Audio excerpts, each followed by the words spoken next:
फरमाइए। दारिया मैडम किधर है? मैडम आपका आधे घंटे से वेट कर रही हैं। मेरा वेट कर रही हैं? चले अंदर आ जाइए।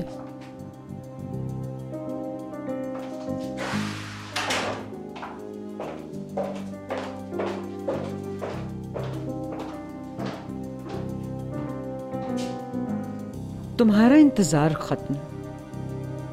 देखो अब मैं क्या करती हूँ दारिया।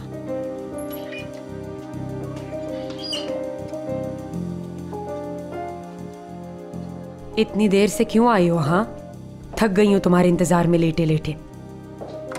आज के बाद किसी का इंतजार करने के काबिल नहीं रहोगी। क्या उठपटांग बातें कर रही हो? चलो जल्दी से मसाज करो। अच्छा तो यहाँ दर्द है ना? देखो आराम से करो मसाज, मेरे शोल्डर में बहुत तकलीफ है। खत्म हो जाएगा।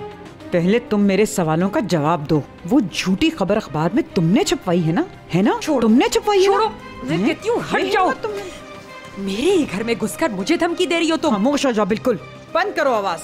मैं यहाँ तुम्हारी बकवास सुनने नहीं आई। कान खोल कर सुनो। ऐसा इल्जाम लगाने की हिम्मत कैसे हुई? हाँ, तुम जैसे गिरे पड़े नहीं है हम। तुम्हारी इस हरकत के लिए मैं तुम्हें पुलिस के हवाले कर दूंगी। अपना मुंह बंद रखो, मेरी बात सुनो। हम किसी की दौलत पर नजर रखने वाले नहीं हैं। ओ वाकई? जी हाँ, तुम्हारी तरह नहीं है हम। हराम लुकमा ना खुद खाते हैं ना बच्चों को खिलाते हैं, मेहनत की खाते हैं। देखो तो जरा अपनी बेटी कितनी मासूम लगती है इन्हें। उस लड़की ने जो सबसे झूठ पे झूठ बोला है, क्या ये गलत काम नहीं है तुम्हारे नजदीक? बस कर दो दारिया। ये क्या चीख पुकार हो रही है यहाँ? एमने बहन, क्या हो रहा है यहाँ पर? खामोश क्यों हो? बताओ, इन्हें क्यों चिल्ला रही थी? क्या हुआ है? वैसे शर्म आनी चाहिए आपको भी। थोड़ी सी शर्म कर ले। कैसे झूठे इल्जाम लगा दिए हम पर। अरे कैसे सामना करेंगे दुनिया का? इंसान तो दुश्मन के साथ भी ऐसा नहीं करता। इतना ही सोच लेती हमारी रिश्तेदारी हो गई है। क्या मुंह दिखाएंगे हम दुनिया को? जरा रुकिए तो आप एमने बहन, मुझे बताइए तो हुआ क्या है? अल्लाह, अब पूछ रही है?